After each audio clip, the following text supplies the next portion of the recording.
Oke, Assalamualaikum warahmatullahi wabarakatuh. Saya Aryan Fauzi dengan NIM 18 14 10 170 jurusan Ekonomi Syariah kelas E semester 5. Kali ini saya akan menyampaikan atau menjawab kuis 2 pada mata kuliah Pasar Modal Syariah.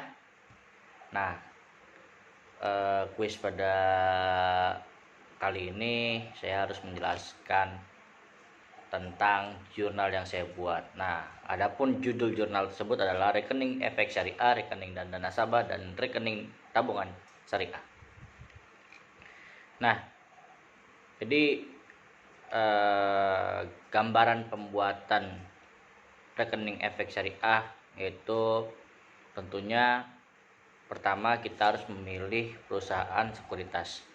Perusahaan sekuritas adalah perusahaan yang telah mendapat izin usaha dari OJK untuk melakukan kegiatan usaha sebagai perantara pedagang efek, penjamin emisi efek, atau kegiatan lain yang sesuai ketentuan pengawasan pasar modal. Nah, apa aja sih yang harus dipersiapkan untuk membuat rekening efek syariah? Pertama, tentunya harus ada KTP atau paspor, buku tabungan halaman depan, NPWP jika ada, materai, dan dana store awal. Nah, untuk membuka rekening efek syariah itu bisa dilakukan secara offline maupun online. Jika melakukan pembukaan rekening efek secara offline, maka prosedurnya adalah mengunjungi kantor perusahaan sekuritas terdekat, mengisi formulir, cek email, store dana ke RDN, unduh aplikasi online trading, dan mulai berinvestasi.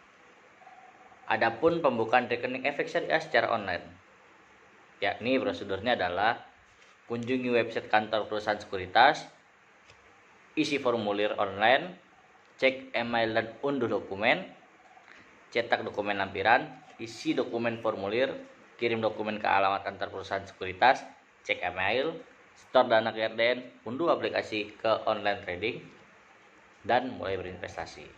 Nah, adapun untuk membuat rekening dana nasabah, tadi kita membuat rekening efek syariah, sekarang kita membuat rekening dana nasabah. Nah, apa aja sih yang harus dipersiapkan untuk membuat rekening dana nasabah?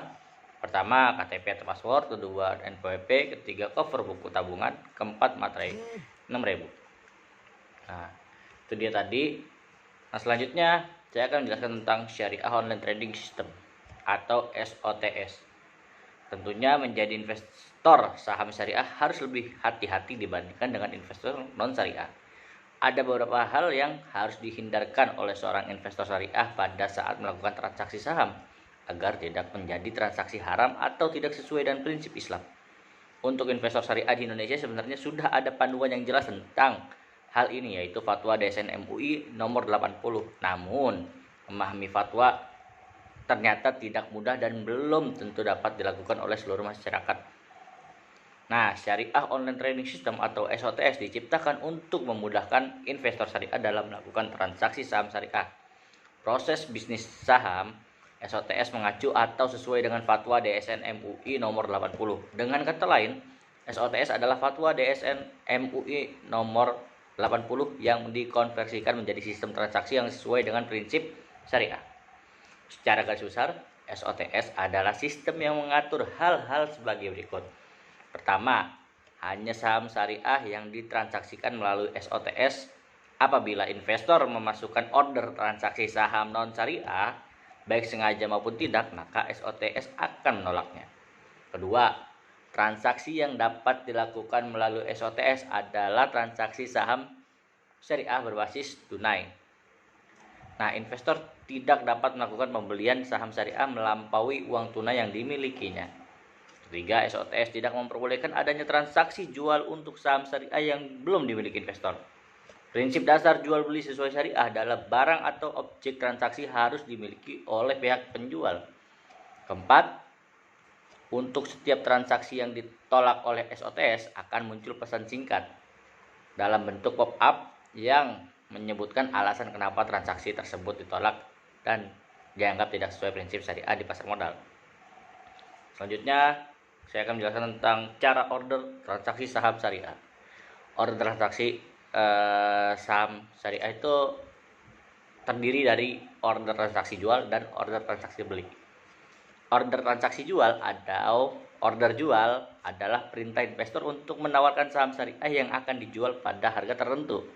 Sedangkan order beli adalah perintah investor yang mengajukan penawaran beli saham syariah pada harga tertentu.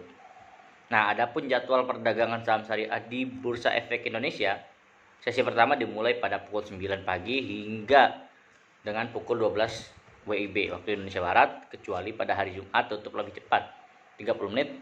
Sesi kedua dimulai dari pukul setengah 2 atau jam 13.30 WIB sampai dengan 15.30 WIB, kecuali hari Jumat buka lebih lambat 30 menit. Hari terjadinya transaksi saham syariah di BEI atau Bursa Efek Indonesia tersebut adalah hari perdagangan atau trading day. Waktu terjadinya transaksi disebut jam perdagangan atau trading hours.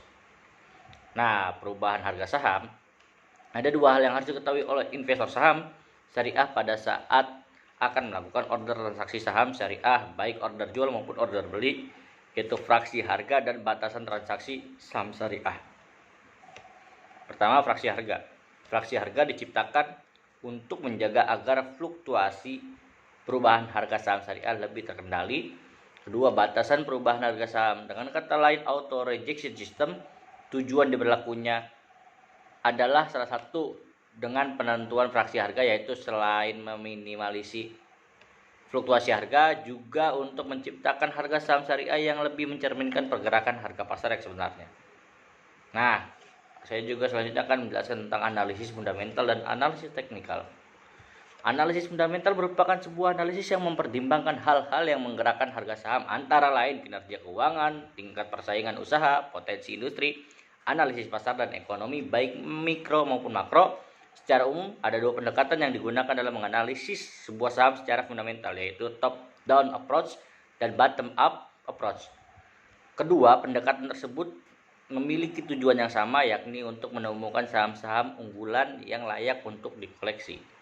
Nah, adapun analisis teknikal digunakan untuk memprediksi tren harga saham di masa depan, terutama melalui penggunaan grafik. Orangnya biasanya disebut kartis.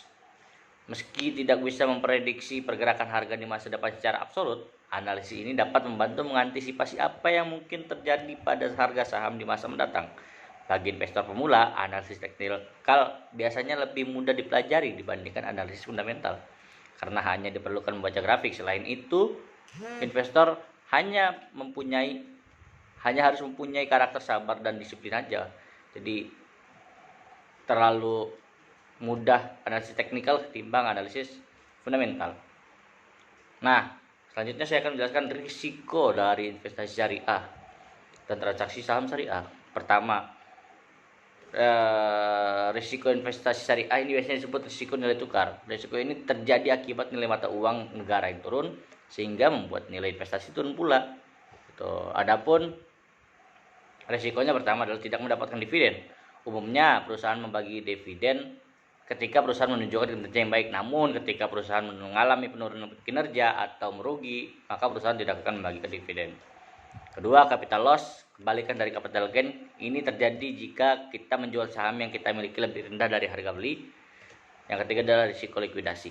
Jika emiten bangkrut atau dilikuidasi, maka hak pemegang saham harus di urutan paling akhir, yaitu akan diberikan setelah seluruh kewajiban emiten dibayarkan. Bisa terjadi pemegang saham tidak mendapatkan apapun. Yang terakhir, saham dikeluarkan dari DES. Karena beberapa alasan tertentu, saham dapat dihapus dari daftar efek syariah. Terakhir, mitigasi dari risiko investasi syariah. Investor syariah dapat mengurangi atau mitigasi potensi kedua risiko tersebut, risiko investasi dan risiko transaksi, dengan berinvestasi sesuai dengan prinsip Islam. Keharusan investor syariah untuk mempelajari perusahaan atau saham syariah yang akan ditransaksikan agar terhindar dari transaksi gharar adalah salah satu cara untuk mengurangi risiko investasi saham syariah. Penggunaan analisis fundamental yang wajib dalam melakukan analisis kerja atau kinerja saham syariah adalah salah satu metodenya. Mungkin itu yang dapat saya sampaikan. Terima kasih. Wassalamualaikum warahmatullahi wabarakatuh.